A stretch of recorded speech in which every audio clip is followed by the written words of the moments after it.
Hi, and welcome all you ghosts, goblins, and zombies to today's webinar. I'm Casey Murphy. I'm the Director of Marketing here at SiteTuners.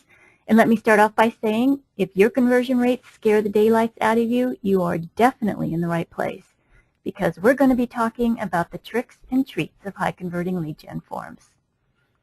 Speaking of treats, if you like to tweet, see how I did that, and we hope you do. You'll see the webinar hashtag on your screen, and you'll also see the handles of both of our presenters. But before we start off, I get the fiendishly fun task of going through all of the haunted housekeeping tips for you. So here we go. First, yes, we are recording today's session. So if things get just too frightening for you and you have to cover your eyes a bit, don't worry, you can catch up on whatever you missed during the replay. You'll be getting an email from us today or tomorrow with links to both the recording and the speaker slides, so you can relive all the horror all over again. Also, if you have questions for our presenters, use the question pane there in the GoToWebinar console. We'll be monitoring that all the way throughout the session, and we'll get to as many questions as possible in the last 10 minutes of the hour. Finally, for the best broadcast experience, I highly recommend turning off Skype or any other high bandwidth programs that you're using if you are listening through your computer speakers. If you know your network is a little slow, you might even consider using the phone number provided on your confirmation so you can listen to the broadcast through your phone. Now let me introduce two of the most bewitching speakers I know. Tim Ash is the CEO of SiteTuners and a well-known expert in the field of conversion rate optimization. In fact, he literally wrote the book on landing page optimization, and he also founded the International Conversion Conference event series. Craig Swerdlow is a longtime veteran of the online media industry. He served as chairman of the IAB's email committee. He's active with the Performance Marketing Association, the Direct Marketing Association, and a bunch of local groups, all the while running the email verification service LeadSpend. So with that, let's start trick-or-treating. Tim? Okay, well, thanks, Casey. I have to do my own pun. Thanks for that ghoulishly good introduction. We tried to make it a special little Halloween version of our webinars today. We're going to go very quickly and cover as much ground as we can. Please tweet the crap out of this, if you would, and make some noise. If you like it, don't like it, we're going to be monitoring that. And at the end, again, we want to get to your questions, so start entering them into the question pane as you think of them, and then we'll get to them at the end. All right, well, let's get started. Just a little bit of background about SiteTuners so you understand our perspective. We've been helping clients, both large and small, all over the world for the last decade or so, and we have three main areas that we can help with to improve conversion. The first are redesigns of websites. This could be a bring in the bulldozer and knock it down, or it could be just a quick facelift of your existing site. Of course, we also do landing page test plans and test strategy development, and for some of our larger clients, we do knowledge transfer, teach them how to fish, in essence, have these engagements where we're teaching their team and their organization how to become an optimization culture. So that's our background, but I want to just dive in. I have 5 scary tips for you. This is killing conversion on your form, so let's just get to them. The first thing you don't want to do is hide your call to action. Seems kind of obvious, right? But here's an example of a lead gen form for, well, you tell me. Actually, it's a moving company. But what are you supposed to do on this page? Well, you can say, welcome to our company. It's got a big headline that says, welcome. That's very interesting. Or you could look at the pictures of somebody's garage with a bunch of boxes stacked out front. Actually, the most visually striking thing on this high contrast page are probably the social media sharing links at the bottom. So maybe that's what they really want you to do instead of actually filling out their quote forms. Wouldn't want that contact us information on the home page or the forum, would we? Okay, hopefully that was a rhetorical question. Professional services firms. Here's an example of another company. I don't expect you to know what they do, but tell me where the call to action is. You're looking at bald guy number 2 staring off to the side. Bald guy number 1 is smiling as well. And then there's bald guy with tie, or no, sorry, he's not bald, he's just gray-haired, with tie sitting there looking at you. And it's got a lot of text on the page, but what are you supposed to actually do on this page? Good question. And you know, larger companies can mess this up too. Here's something for a software, the CS Professional Suite, okay, from Thomson Reuters, tax and accounting software. And they got a bunch of stuff for you to read on this page, but what exactly are you supposed to do? Now these are all, again, hidden calls to action or too subtle. Don't be too subtle. If you want the lead or you want the lead form filled out, be obvious, blatantly obvious, like this. What do you want? What are you supposed to do on this page? Fill out the form, put in your zip code, the quote type, and get your free quotes on affordable home insurance. Pretty obvious. I want you to be that obvious. It has to pass what I call the obvious standard. If the page is a lead gen page, it should have a clear primary call to action. And whether that's go to the form or fill out the form right on the page, those should be crystal clear. Let me show you a couple of examples when, again, that's not the case. Now, you'd think on this page I'm showing you for California closets, the call to action is clear, but I would argue with you. There's this striking, beautiful image of their closet organizers in the background. And then there's this really subtle little nice kind of pastel-y earth tone aquamarine get started button for a free design consultation. That's actually how they make their money. What they want you to do is fill that stuff out so they can create a custom closet and quote it for you. And where are you going to buy it? From them, because they're the ones that created it out of their custom pieces. You can't go buy a California closet from anyone else.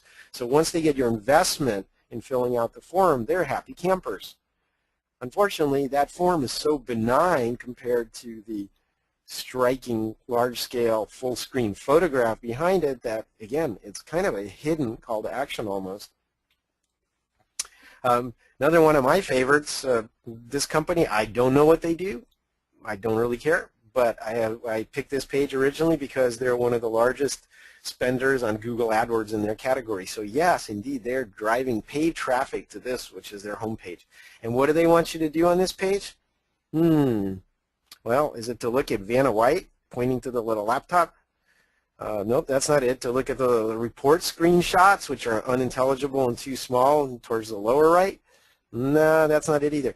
A lot of you are thinking, Tim, it's obvious. They want you to call before December 30th because that text is in red letters. I'm afraid they really don't want you to call. Those iPhone users out there might, because of your narcissism, no, just kidding, figure out what the call to action is. They want you to actually click on the iPhone. Yes, believe it or not, that free 30-day trial, click here, that's their main call to action on the page. And then it takes you to the form. Now, I would argue with all the other stuff on the page, that call to action is really cryptic. You're expected to read tiny text on a picture of a phone. I'm thinking, okay, that their software is available on laptops and on phones. It's the last place I'd be looking for the main call to action on the page. Now, to contrast that, and as they say in the advertising business, I like to think that we eat our own dog food. I'm going to show you a page, a product detail page on our site. So if you're interested in our strategic jumpstart service, for example, to help you come up with a blueprint for a new high-converting site, well, I'm sure that it's pretty clear where we want you to look on this page. There's a giant high-end sports car in the middle of a relatively bland page. Right below it is the orange button. Contact us about the strategic jumpstart, and that takes you to the form you need to fill out. So I hope we're not being too subtle here, but that's how subtle you have to be. Now, there are two ways to achieve that. One is to make your call to action really obnoxious. I don't encourage that. The other is kind of more with this approach. Everything else on the page needs to be toned down and be relatively benign. So from an emphasis perspective, that clear call to action emerges. So think of it this way. Your page should have a Zen-like stillness out of which the call to action emerges. That's the preferred way to go. All right, let's move on to tip number 2. Don't overwhelm with too much choice. I mean, this is which zombie is Rick going to kill first? I mean, come on. How do you even choose?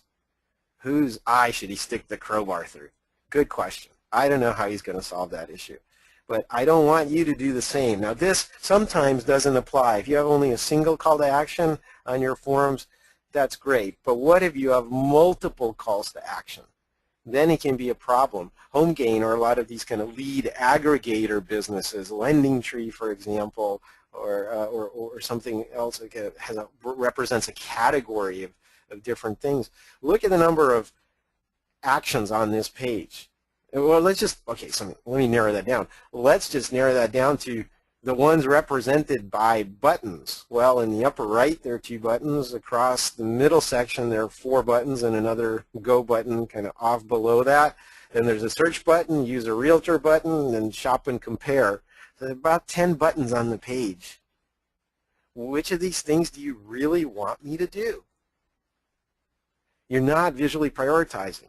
So one of the things I want you to think about is if you have multiple calls to action on your page and multiple forms or ways of interacting with it, you need to visually prioritize. You can't just make all the buttons red or all the buttons the same size, or even think about whether they should be buttons. I've seen this all the time. I actually was seeing this kind of live chat pop up and says, hey, do you want a live chat? Yes or no? And they're both buttons that are the same size. Now, I'm guessing if you're going to pop a chat pop-up on me that you actually want me to chat and that correlates with a higher sales rate or lead form fill rate for you.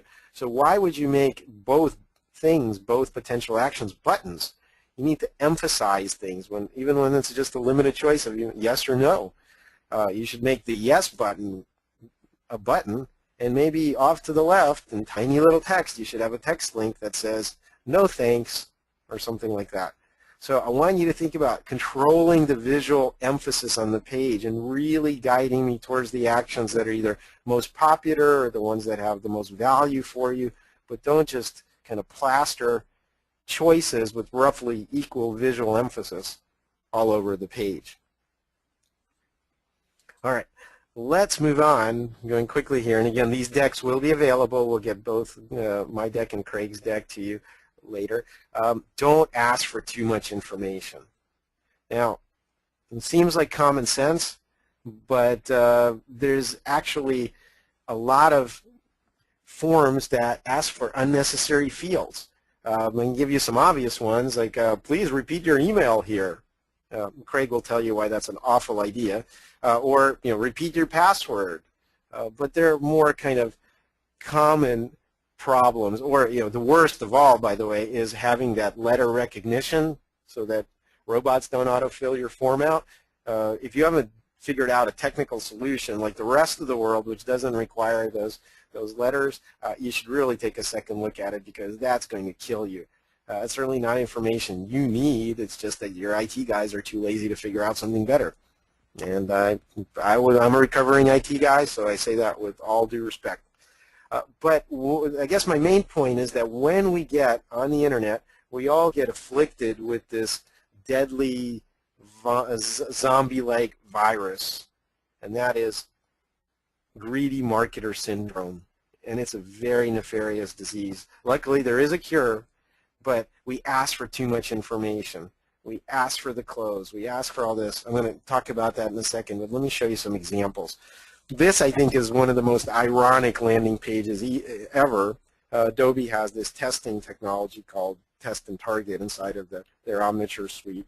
And they have a white paper download, rethinking the role of landing pages in conversion. So let's think about this. What are they doing? They're giving me a white paper. That means I'm early stage in the process. And they're asking me for, yes, I counted 11 form fields, folks, to get a free white paper. First name, last name, email, phone, company, website, country, department/function, job title, primary site objective, industry, and relationship to Omniture. Gee, I didn't even know I was in a relationship with Omniture, but I guess I must be. So think about all of that. Is that appropriate for a white paper download? Here's another example for one of those pods, movable storage containers. You bring it to your house, you pack it up, they take it away, and then bring it back to wherever you need it. So look at what they're asking for in this quote form. What category best fits you, residential or business/government? I need my storage container or container for storage, moving, or both. I need to deliver to on such and such a date. I plan to store my container at. I need my container for, I mean, what business is that of yours? I mean, maybe I'm going to live in it to save rent, or I'm going to start a mobile meth lab. I mean, what do you care what I use it for? Email address, promo code, okay, maybe. And then get rates now. Now, some of you are thinking, well, you really do need a lot of that information. And then I would point you to their much better known competitor, U-Haul. Now, look at what U-Haul's asking for. Pickup date. Pickup location, drop-off location. Obviously, for U-Haul, that's enough to actually give me a quote. So they're not asking for too much information. They can, because their pricing depends on the length of time I'm going to have it and where I'm going to pick it up and drop it off. That's it. And then you can say, here's your quote. If you're going to keep it for less than a week, it's this much. If it's up to a month, it's this much. If you're going to keep it for a year, it's this much. And that's all they're asking for, only necessary information. And that's a much better way to go. Even when we're doing simple downloads, here's PricewaterhouseCoopers. They want you to download some kind of ebook or guide to taxes for last year. Great. So it says download/order paying taxes 2012. And when you click on that, I bet most of you weren't expecting to actually see a page with a giant form on it. And then after you fill out those check boxes on the giant form, guess what the button says? Download custom PDF. Let's see. Let's rewind for a second. Let's go back to the previous page. What was the call to action? Download/order paying taxes 2012. You get to the next page, it doesn't look like you made any progress because now you're being asked for a bunch of information with the instruction to download again. Very unpleasant experience. Asking for way too much information. Now let's look at close cousin of theirs, Deloitte. Now they have some kind of page going into description of something, and at the bottom it has a little download with an Adobe Acrobat symbol that we're all familiar with. What do you think happens when you push that link? It opens in your browser. You immediately see the downloaded PDF. No hoops to jump through, no extra information. So I want you to think about what information you actually need. If you're promising people a download, it may be zero information is the right answer. All right, well, here's another lead generation company. They sell leads for processing, for debt negotiation. So if you have a lot of credit card debt, they'll sell it off to a debt management or debt settlement company. Now look at all the information they ask for in this form. First name, spouse, last name, email, home phone, work phone, cell phone, best time to call, state. Oh my gosh. And we asked them, what do you actually do with this information? So they told us, we call them. We scrub the leads. We make sure that the quality is high. We call and verify every one of these people. Because if we sold junky leads to our customers, they're going to stop doing business with us very quickly. And so we said, okay. So we ran a very large-scale multivariate test. They had a lot of traffic, about 2 million versions of this page. Now, here was the winning page from that test. Now, a lot of things have changed here, and you can argue that maybe it's the happy, smiling couple picture, maybe it's the trust symbols that we kind of elevated to higher on the page. But we back-tested this, and we know that the majority of the improvement in this case came from that much shorter form. Because we asked them, what are you going to do with this information? Call and verify? Great. What do you need to know just to call me and verify it? What do you need to know for it to be worth it for you to call me back? Well, first and last name, email, so they can contact you, phone, state, because they have different rules, and debt amount. For example, if you don't have more than $10,000 in debt, we really don't even want to talk to you. And their call to action was not just to fill out the form. It was a combined one. They actually got hotter, much more valuable leads if somebody called their toll-free number. And so here are the results of the test, folks. Simplifying this form led to a 51% increase. And remember, this is lead generation. They've paid for the traffic. It's coming to their page. This was a pay-per-click landing page. So any other leads they squeeze out of it that they sell, that's free money. Completely free money. There's a sunk cost to the marketing, but this just makes the whole thing more efficient. So it disproportionately impacted their bottom line, and in this case their volume, their revenue from this actually tripled. So one test, increase of $48 million a year. I encourage you to do the same, taking fields off the form. Here's one last example from this part. I want to talk about Hearing Planet. They're one of our clients, and when you buy a hearing aid, you actually have a pretty complicated decision ahead of you. Okay, what is it? Will it fit in my ear? How long does the battery last? Is it waterproof? Does it deal with my type of hearing loss? Will my insurance pay for it? You know, all kinds of issues.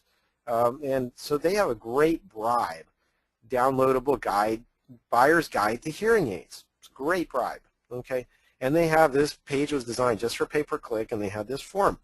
Now, let's take a little stroll down the fields on this form and see what makes sense. Remember, it's a downloadable guide, and try to catch it if you think there's a problem with any of these fields. Okay, first name, last name, street, city, state, zip, country, email, daytime phone, alternate phone, how can we help you?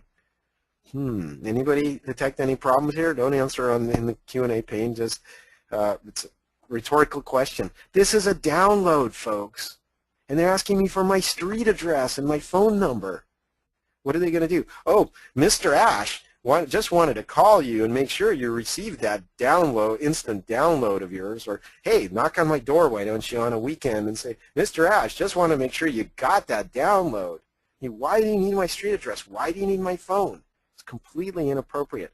Now, we fought this battle with them, and I want you to think, just think out loud, or rather think to yourselves, what is the minimum of information you need to let me download this white paper? The minimum of information. Just think about on that for a second. I bet you dollars to donuts that a lot of you are saying, hey, Tim, you need just their email address. And you know what I would say? You're still infected with greedy marketer syndrome. No, you don't even need their email address. Imagine if that ebook, that nicely formatted thought leadership piece from you, got into more hands because you just let them download it. It got to the caretakers, to the kids of the aging parents, to the insurance company, to the doctor. All of these people would now have that in their hot little hands. And you haven't lost anything except your sense of control, because on the last page of that it says, hey, schedule your free nearby hearing exam. Then you have the right to ask for my address and my phone number, my contact information. Then it makes sense. Now you have a relationship with me. So what I want you to do is think about this from the perspective, I talk about this in my landing page optimization book. It's what we call the form field test. When you're thinking about adding a field to a form, you should think, is this information absolutely necessary to complete the current transaction? Absolutely necessary to complete the current transaction. Well, in their case, they still were a little greedy. They wouldn't let us take all the fields off, but at least they took the street address off. And so the forms looked like this, much more digestible, much easier to kind of deal with. And as a result, how many of you would like this outcome? They got a 17% bump in their business. Very simple, taking off unnecessary form fields. All right, I have a couple more tips for you. And this one is very, very common. Don't scare them with too much text. What you find are a lot of pages on the web that look like this. Anyone going to read that? I doubt it. How about Wells Fargo Advisors? Anyone going to read that? Not on your life. And think of these pages, here's another one, as being the same as, I know how many of you have seen the old Charlie Brown cartoons where the teacher is talking at the head of the class and all the kids hear when adults talk is wah, wah, wah, wah, wah, wah, that trombone sound. Okay, well, writing in complete sentences and paragraphs is the web equivalent of that. No one is listening. No one is reading. I'm sure your 7th grade teacher is proud that you finally learned grammar and punctuation and paragraph style writing. Now cut it out. Stop doing that. Trim it down. Don't have pages like this. Trim it down to essentials. Write in kind of newspaper style with the important information first, inverted pyramid style, with the notion that people aren't going to read. You can put more details, and you can have that detailed information hidden under a more details link, but don't overwhelm on most of your lead pages. All right. One final tip for you, and that is don't create visual distractions. and these come in many nefarious forms. A lot of times you're trying to make a cool landing page with an offer like this. But let me quickly ask you, what are you looking at? Quick, quick, quick. I bet you the answer is The Rock, that bald-headed, muscle-bound monster barreling at you. Or maybe it's the dinosaur behind them, or the erupting volcano. Or maybe you looked at the lower left of the page, because there's another very striking image there of the backs of football players. That's really wonderful. What they want you to actually do is call them. And even though it's blatantly obvious, you could say that call now, 1-800 number is there, they actually are distracting from it with too much visual wallpaper or other kind of things for you to look at. This page is just loud and obnoxious. I'm sure whoever the graphic designers were for DirecTV had fun creating it. But you know what? You need to keep those graphic designers on a very short leash, or if you are one, I'm sorry to say this. I'm sorry you didn't, that whole frustrated artist thing, you couldn't make a living at it. You got to make web pages for a living. But remember, think inside the box, folks. That box is the bank vault in which you're going to put your profit dollars. Think inside that box. And if something is just a decoration or a visual distraction, get rid of it. Now, this was just static images that are visual distractions, but things are actually a lot worse. Remember that pods page with the quote form on the left? Well, imagine you came here and it looked like this. But wait, actually, no wait, it looked like that. No wait, it looked like that. All of this is going on. These images are changing while you're trying to look at that relatively benign and longish, like we talked about, lead form with those unnecessary fields. But I'm going to just kind of cycle through, and that carousel of commercials on that page is going back and forth and back and forth, and you can't not look at it, folks. I challenge you to look at the form and try to fill it out while this kind of stuff's going on anywhere on the page.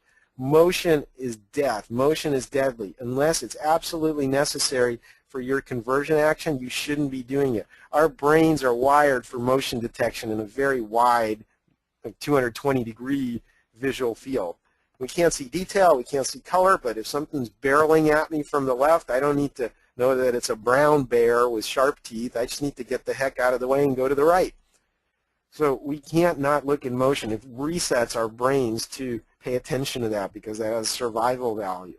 So be careful not about just decorating your pages, but actually introducing any kind of motion. And I don't care if it fades or slides or dissolves or whatever you want it to do. Any change in our visual field is going to trigger our reptilian brain, and we're going to think about the implications for our survival. And then our kind of, you could say, rational brain's going to look at it and go, oh, okay, that's just another dumb frame in their little slider.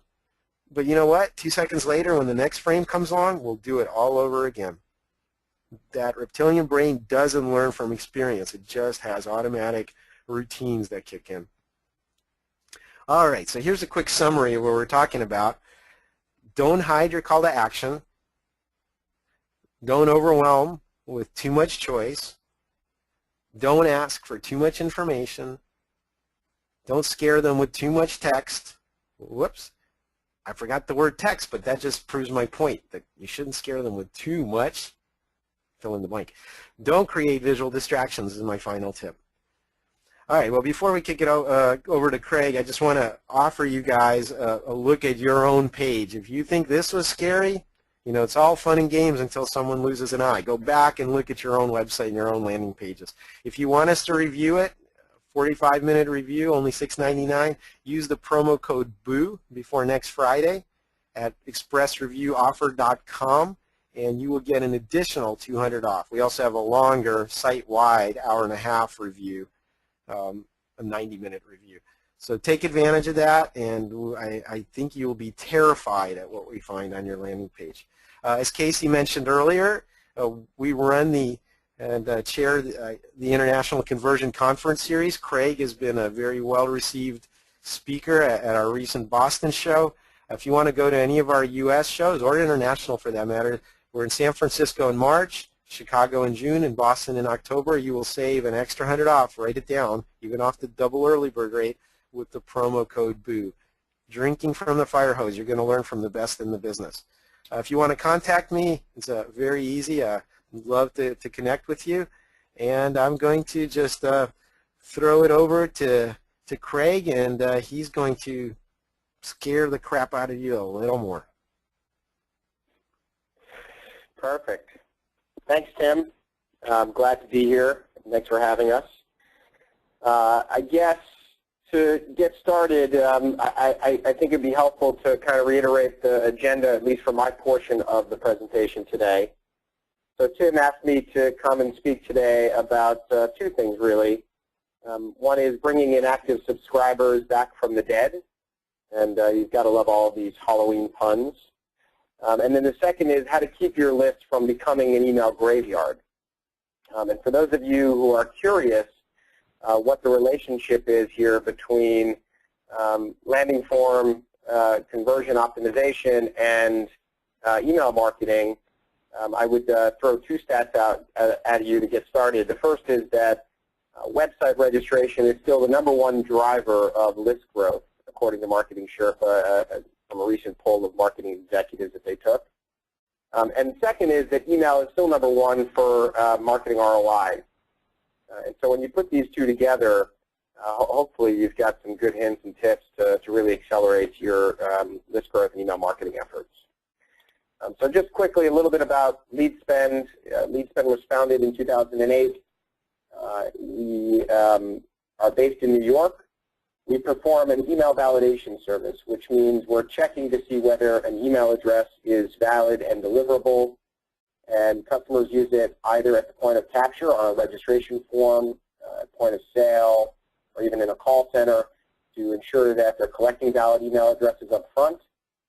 And then also on the back end, if you have a list of email addresses, perhaps you haven't mailed it regularly, and you'd like to validate that email addresses still exist and are deliverable before you begin mailing it to it again, that's what we do.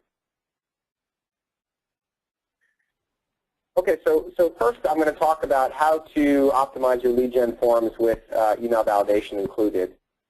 So again, email validation checks to see whether an email address is valid and deliverable, ensuring the collection of valid email addresses up front as they're entering into your system. It allows you to catch invalid and mistyped addresses before they even enter your system. And more importantly, you can prompt users to correct a mistyped email address while they're still engaged on your form. And then we see a decent rate of folks will do that, and I'll talk about that in a minute. Also, you can improve conversion rates on your forms for the use of email validation, and we'll talk about how to do that as well. And then finally, using email validation in form or on a registration form ultimately will lead to a reduction in overall bounces, somewhere between 5 and 10x what your current bounce rate is. So first, let's talk about kind of the different types of harmful email addresses that services, email validation services will identify. So we talked about deliverable email addresses. These are addresses, undeliverable email addresses are addresses that either previously existed and have since expired or been disabled, or email addresses that never existed in the first place. We'll also identify disposable email address providers, companies like mailinator.com, where consumers can go to sign up for a one-time use email address. We identified some spam traps, not all, some spam traps. And there's a fact below there to clarify on that. We also do identify some typo domains, which can be typo traps, can lead to typo traps as well. Monitoring and park domains, technical role accounts, and abuse reporting mailboxes, all email addresses that are nefarious and that ultimately you don't want to send any mail to at all. So let's talk about a couple of important metrics for email validation. So we've been performing email validation for clients for about 2 years now.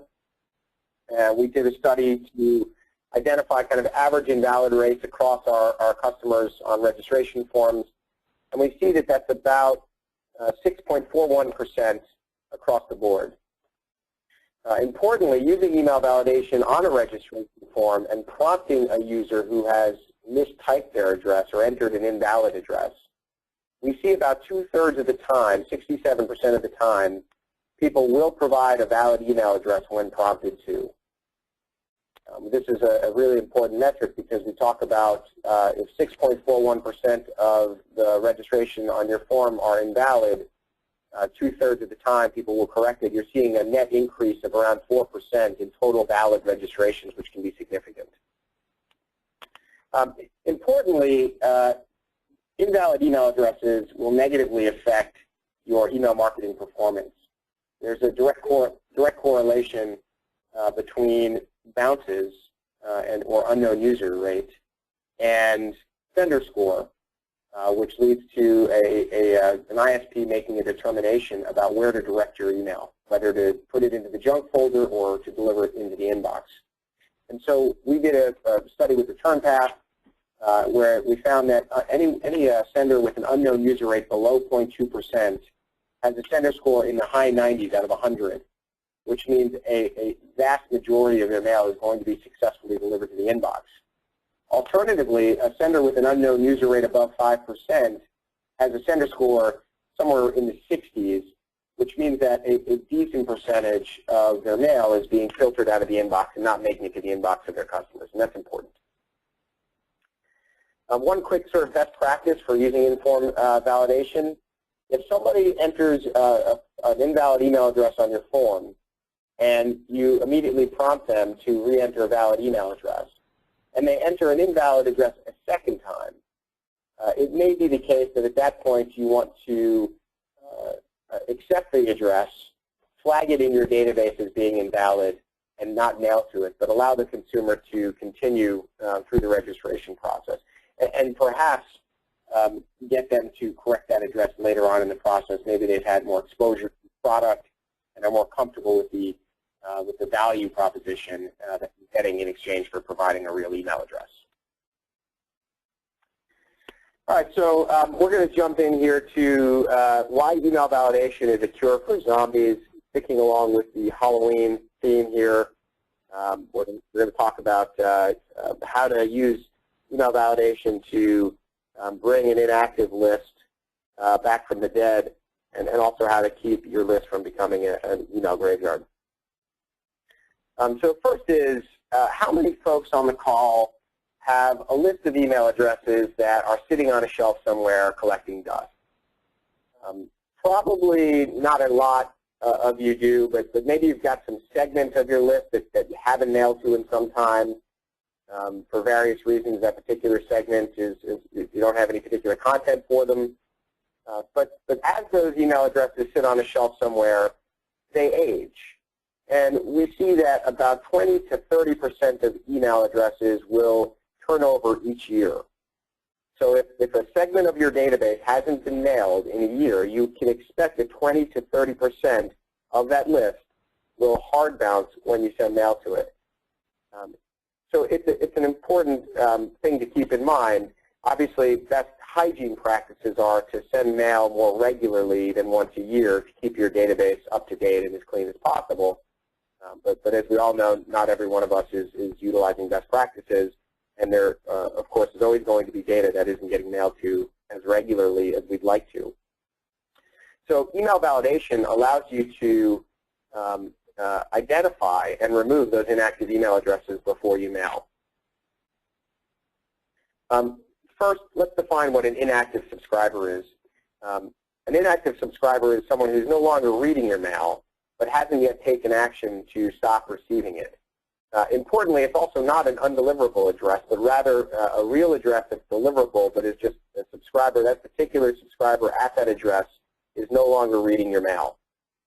And an interesting stat that came out recently in a study by Marketing Sherpa showed that 75% on average of email subscribers on your list are inactive.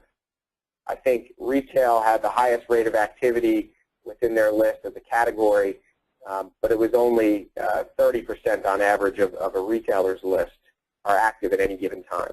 So 3/4 or so of your list at any given time is filled with subscribers that are no longer actively reading your mail. And these inactive subscribers on your list negatively affect your sender reputation with the ISPs. These inactive subscribers, they depress your engagement rates which is the rate at which people are opening and clicking your mail. Low engagement rates will ultimately cause the ISPs to lower your sender score, which directly results in lower inbox placement rates. More of your mail will get filtered, as we demonstrated before. As your sender score goes down, more of your mail will get filtered out of the inbox and into the spam folder or blocked altogether.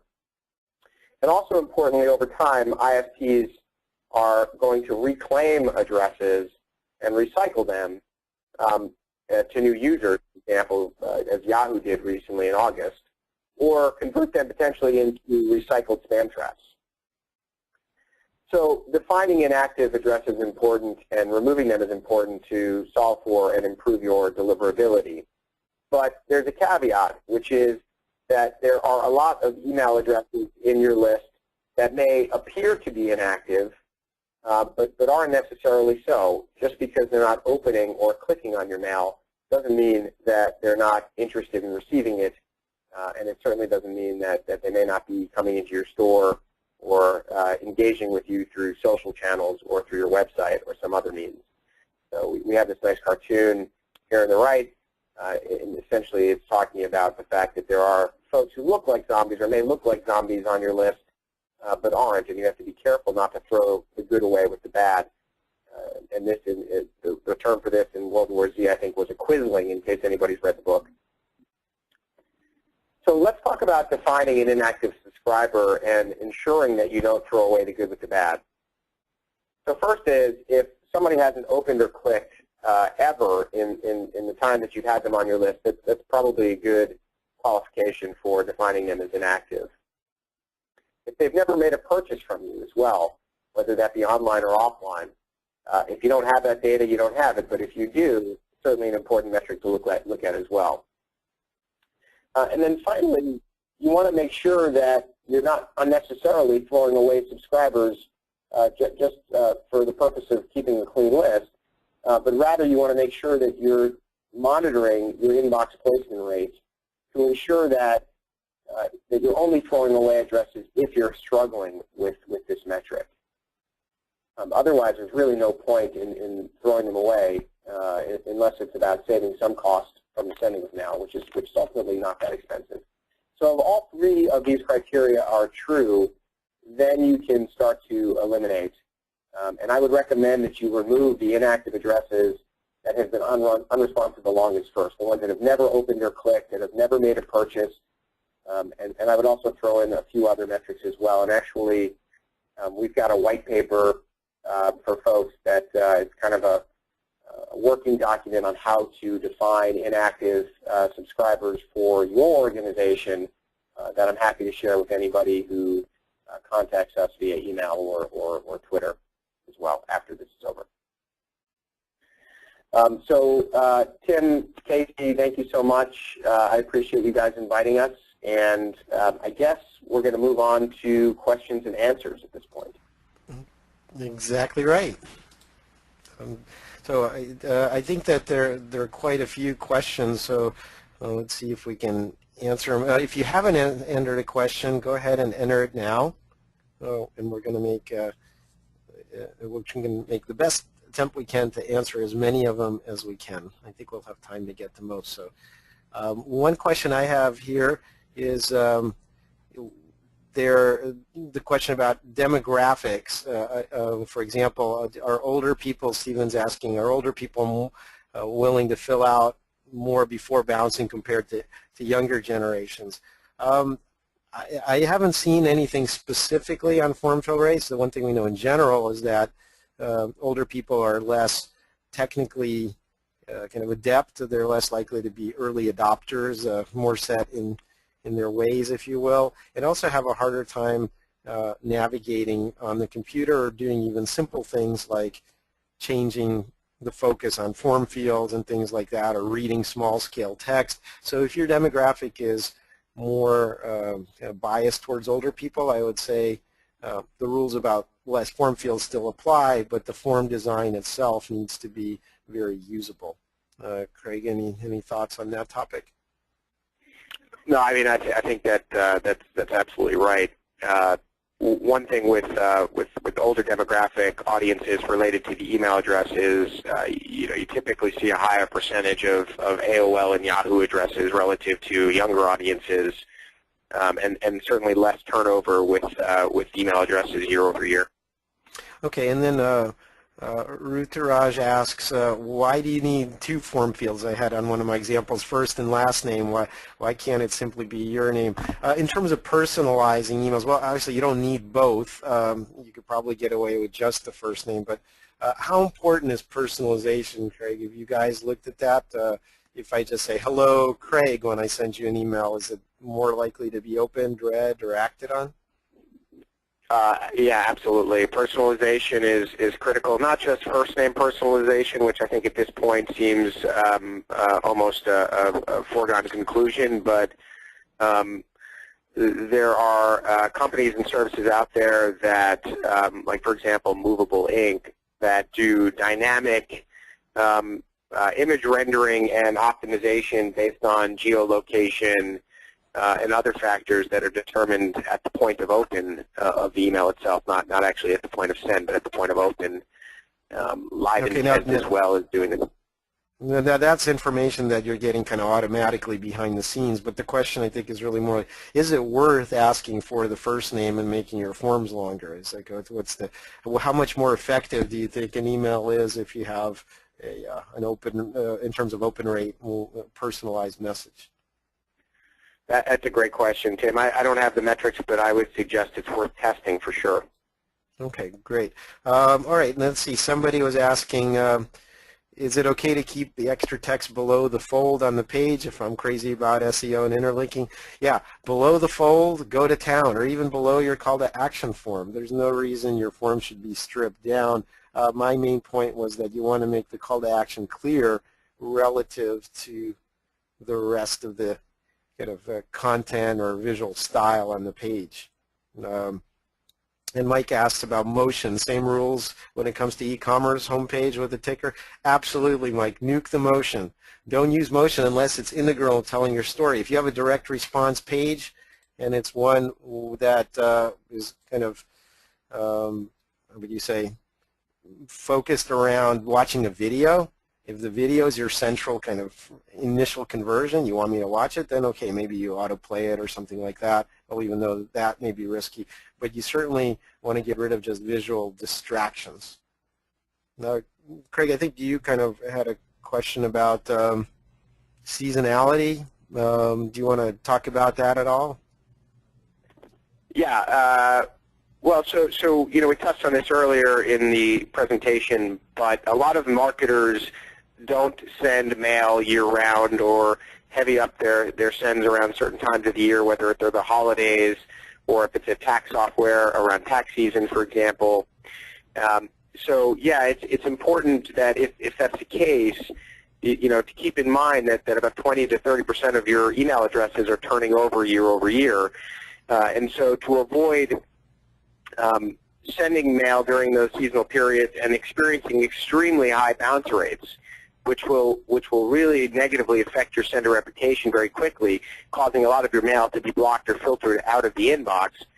It's important to either mail more regularly or to use an email validation solution before you send your seasonal mailings to clean out any of the known undeliverable addresses before you get started. Well, okay, that kind of got me thinking. Somebody else was asking about spam traps. What exactly are they, and how do you avoid them? I know there's a variety of kind of spam trap ideas, so can you talk about the major types? Yeah, spam traps are pretty scary, and it's no pun intended for Halloween here, but yeah, essentially there are a number of different types of spam traps, but there are organizations out there whose mission is to cure the internet of spam. And essentially they're anti-spam organizations. They create blacklists of senders who are spammers or who have bad hygiene practices. And ultimately the ISPs like Google, like AOL, like Microsoft subscribe to these blacklists.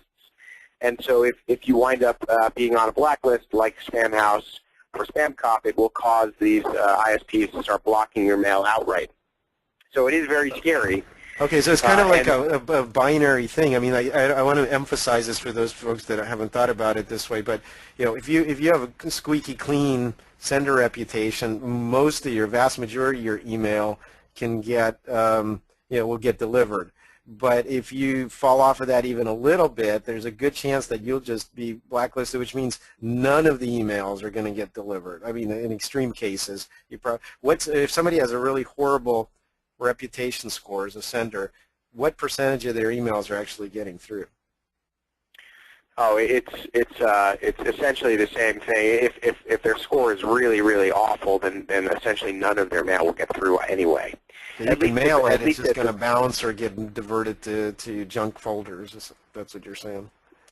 Yeah, that's exactly right. And the typical response that you would get from an ISP is some kind of a 500 level bounce code. But instead of them saying, hey, the actual email address doesn't exist, it'll say, we're not accepting your mail because of your sender reputation. Okay, so it's really important to keep clean lists and do that periodically or on an ongoing basis, as you mentioned. Yeah, definitely. All right, let's see. Have another question. Visuals. For someone like a photographer or an artist, they make their stuff stand out. Well, that's very different. Obviously, I'm a photographer myself, and on my photography website, I have my images pretty much. I don't have a call to action because I don't expect anyone to buy it. But of course, if you want to showcase visual work, or if you sell flowers, or you want beautiful pictures of flowers, the point is that they're not supposed to be distractions. They're supposed to, if they're your content and the subject matter of what you do, fantastic. But don't just decorate. I guess my main point was, keep the graphic designers focused on conversion and have a very strict standard about visual embellishment on your page, which is how does this improve the conversion action? If you can't answer that, if it's more likely to distract, then it probably shouldn't be there. Pretty simple. Anything you want to add on that, Craig? No, I think you summed it up perfectly, Tim. All right. So I guess anybody want to type in any last-minute questions? We'll be glad to take them. But otherwise, we're going to give you the gift of time and end a little early. Thank you for joining us, and we're going to get the decks as well as the recording of the webinar back to you in the next couple of days. Have a wonderful Halloween.